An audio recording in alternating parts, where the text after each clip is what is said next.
आज के मुख्य समाचार। महाराष्ट्र के नांदेड़ और मालेगांव में बंद के दौरान हाथापाई, 7 पुलिस जख्मी। चुनाव से पहले जाति धर्म जिन्ना के मुद्दे में उलझाएंगे, खेती के मुद्दे पर डटे रहो। 12वीं की छात्रा का शिक्षक ने किया यौन उत्पीड़न, सुसाइड नोट लिखकर की आत्महत्या। उत्तराखंड चुनाव से पहले दल बदल को लेकर नामों की चर्चा तेज।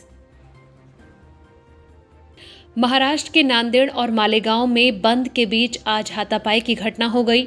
इस घटना में एक अतिरिक्त एसपी समेत 7 पुलिसकर्मी घायल हो गए। खबर के मुताबिक एक ही समुदाय के 2 ग्रुप आपस में भिड़ गए, जिसके बाद वहां पर हिंसा और पथराव हुआ।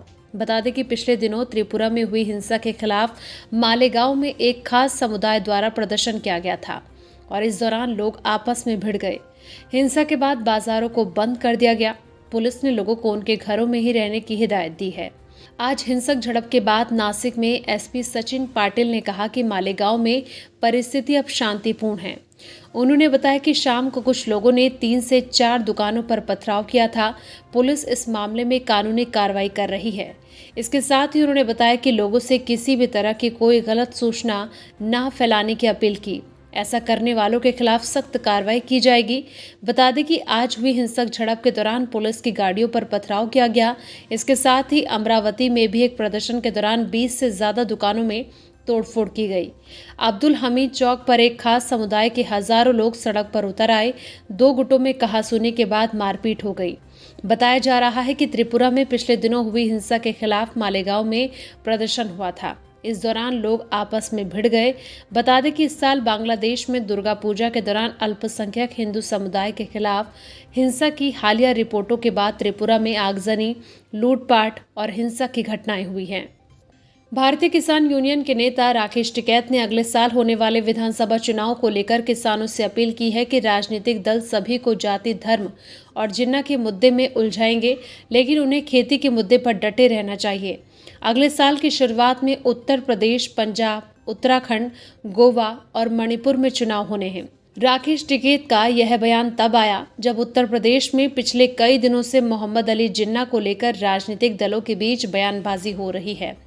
टिकैत ने शनिवार को ट्विटर पर लिखा कि अब चुनावी जीवी घर घर आएंगे, आपको जाति, धर्म और जिन्ना में उलझाएंगे। हमें किसान मजदूर के बने रहने हैं और खेती किसानी मुद्दे पर ही डटे रहना है। बीकेयू किसान आंदोलन का नेतृत्व कर रहे संयुक्त किसान मोर्चा का हिस्सा है और नवंबर 2020 से दिल्ली के 3 बॉर्डर सिंघू, टिकरी और गाजियाबाद में प्रदर्शन में शामिल हैं। इससे पहले शुक्रवार को भी उन्होंने एक ट्वीट में कहा था कि इस बार गूंगी बहरी सरकार को जगाने और अपनी बात मनवाने के लिए किसान 29 नवंबर की ट्रैक्टरों से संसद भवन जाएंगे। केंद्र सरकार के कृषि कानूनों के खिलाफ दिल्ली की सीमाओं पर किसानों के प्रदर्शन का 1 साल पूरा होने वाला है। टिकैत ने हाल ही में कहा था कि जब तक तीनों काले कानूनों की वापसी और एमएसपी पर गारंटी कानून नहीं बनता, तब तक आंदोलन देश भर में जारी रहेगा। बिल वापसी ही घर वापसी है। यह आंदोलन जल, जंगल और जमीन को बचाने का आंदोलन है। देश के विभिन्न हिस्सों, विशेष रूप से पंजाब, हरियाणा और पश्चिमी उत्तर प्रदेश के किसान पिछले साल नवंबर से दिल्ली की सीमाओं पर विरोध प्रदर्शन कर रहे हैं। प्रदर्शनकारी केंद्र के 3 कृषि कानूनों को रद्द करने की मांग कर रहे हैं। किसानों को भय है कि इससे न्यूनतम समर्थन मूल्य प्रणाली खत्म हो जाएगी। हालांकि सरकार इन कानूनों को प्रमुख कृषि सुधारों के रूप में पेश कर रही है। दोनों पक्षों के बीच 11 दौर की बातचीत हो चुकी है, लेकिन सभी बेनतीजा रही। संयुक्त किसान मोर्चा ने हाल ही में घोषणा की थी कि 3 नए कृषि कानूनों के खिलाफ आंदोलन का 1 साल पूरा होने के मौके पर 500 किसान हर दिन 29 नवंबर से शुरू हो रहे शीतकालीन सत्र के दौरान संसद तक शांतिपूर्ण ट्रैक्टर मार्च में हिस्सा लेंगे। इसमें कहा गया कि यह केंद्र सरकार पर दबाव बढ़ाने के लिए और उसे उन मांगों को स्वीकार करने के लिए मजबूत करने के लिए किया जाएगा, जिनके लिए देश भर के किसानों ने एक ऐतिहासिक संघर्ष शुरू किया है। तमिलनाडु के कोयम्बटूर में 12वीं कक्षा की एक छात्रा ने अपने घर पर फांसी लगाकर आत्महत्या कर ली। नाबालिग लड़की ने यह खौफनाक कदम उस वक्त उठाया जब उसके माता पिता घर से बाहर गए हुए थे।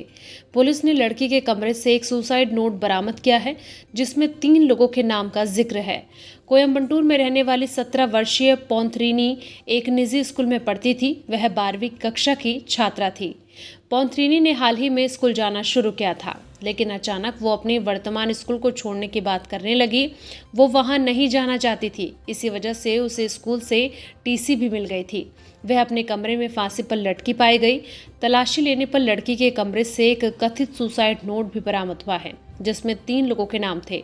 उसके माता पिता ने आरोप लगाया कि लड़की के स्कूल का एक शिक्षक उसका यौन उत्पीड़न कर रहा था। लड़की ने इस बात की शिकायत भी की थी। सूचना मिलने पर पुलिस मौके पर पहुंची और लड़की के शव को कब्जे में लेकर पोस्टमार्टम के लिए भेज दिया। लड़की के पिता मुकुतेश्वरन ने कहा कि मेरी बेटी ने फैकल्टी मिथुन चक्रवर्ती के खिलाफ शिकायत दी थी, मगर उसके खिलाफ कोई कार्रवाई नहीं की गई। यहाँ तक कि प्रिंसिपल ने उसकी शिकायत को गंभीरता से नहीं लिया और मिथुन लगातार मेरी बेटी को प्रताड़ित करता रहा। पुलिस ने परिजनों की शिकायत पर निजी स्कूल के शिक्षक मिथुन चक्रवर्ती के खिलाफ पॉक्सो एक्ट सहित आईपीसी की 2 धाराओं के तहत मामला दर्ज किया। आरोपी शिक्षक पर आईपीसी की धारा 306 और पॉक्सो एक्ट की धारा 9 LRW धारा 20 के तहत मामला दर्ज किया गया है। पुलिस ने आरोपी को फिलहाल गिरफ्तार कर लिया है। उत्तराखंड में चुनाव से पहले दल बदल को लेकर आए दिन नए नामों को लेकर चर्चा तेज है। इस बीच गंगोत्री सीट से पूर्व विधायक विजयपाल सजवाण के एक बयान ने सियासी पारा चढ़ा दिया है। विजयपाल सजवाण ने दल बदल को लेकर चल रहे उनके नामों की चर्चा पर विराम लगाते हुए दावा किया है कि वे 2016 के बगावत प्रकरण के दौरान भाजपा में नहीं गए तो अब क्या जाएंगे। उनका दावा है कि उन्हें 10 करोड़ और मंत्री पद का लालच दिया गया था। पूर्व विधायक विजयपाल सजवाण पूर्व सीएम विजय बहुगुणा के काफी करीबी माने जाते हैं। ऐसे में चुनाव से पहले विजयपाल सजवाण ने विजय बहुगुणा की इमेज और उनके दावे भी सवालों के घेरे में आ गए। इससे भाजपा की मुसीबतें बढ़ना तय है। भाजपा और कांग्रेस उत्तराखंड में एक दूसरे दलों के बड़े चेहरे को अपने अपने पाले में लाने के लिए सियासी दाव पेश चल रही है। इसके लिए दल बदल और जोड़ तोड़ की राजनीति भी जमकर हो रही है। भाजपा ने सबसे पहले शुरुआत की तो कांग्रेस ने भाजपा को बड़ा झटका दिया। भाजपा ने 3 विधायक प्रीतम पंवार, राजकुमार और राम सिंह केड़ा को अपने पाले में लाए तो कांग्रेस ने कैबिनेट मंत्री रहे यशपाल आर्य और उनके बेटे संजीव आर्य को अपने पाले में लाकर भाजपा को चुनौती दे डाली। इसके बाद भी कांग्रेस के कई पूर्व विधायकों के भाजपा में आने की चर्चाएं तेज हो गई। इनमें गंगोत्री के पूर्व विधायक विजयपाल सजवाण का नाम प्रमुखता से लिया गया। विजयपाल सजवाण को लेकर इसलिए ज्यादा चर्चा थी कि वे पूर्व सीएम विजय बहुगुणा के सबसे करीबी विधायकों में से एक थे। जब कांग्रेस में बगावत हुई तो विजय बहुगुणा अपने समर्थक विधायकों को भाजपा में ले आए, लेकिन विजयपाल ने कांग्रेस नहीं छोड़ी। हालांकि 2017 में विजयपाल गंगोत्री सीट से चुनाव हार गए। भाजपा के दिवंगत विधायक गोपाल सिंह रावत ने चुनाव जीता।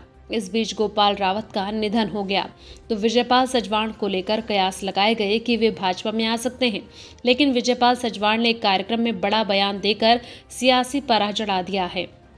इतना ही नहीं, विजयपाल ने 2016 के बगावत प्रकरण को भी गर्म कर दिया। ऐसे में उस समय कांग्रेस छोड़कर भाजपा में आए विधायकों को लेकर भी सवाल खड़े होने तय हैं। पूर्व विधायक विजयपाल सजवाण ने कहा कि जब 2016 में सरकार गिराई गई, धन और ताकत के बल पर भाजपा की सरकार ने हमें 10-10 करोड़ रुपए का लालच दिया। उन्होंने कहा कि वे विजय बहुगुणा के करीबी रहे हैं, लेकिन वे पार्टी छोड़ने की कभी नहीं सोच सकते। विजयपाल सजवाण के इस बयान के बाद कांग्रेस छोड़कर भाजपा में आने वाले विधायकों को लेकर भी सवाल खड़ा हो गया। आने वाले दिनों में बगावत प्रकरण एक बार फिर सियासी गलियारों में चर्चा का विषय बन गया है। विजयपाल बहुगुणा के इस बयान के बाद विजय बहुगुणा की भी भाजपा में मुश्किलें बढ़ सकती हैं। विजय बहुगुणा ने 15 दिन में कांग्रेस के अंदर बड़े घटनाक्रम के संकेत दिए थे, लेकिन 15 दिन गुजर जाने के बाद भी कुछ घटनाक्रम न होने से विजय बहुगुणा की विश्वसनीयता और पार्टी में कद पर असर पड़ना तय है। Bureau report, Mumbai.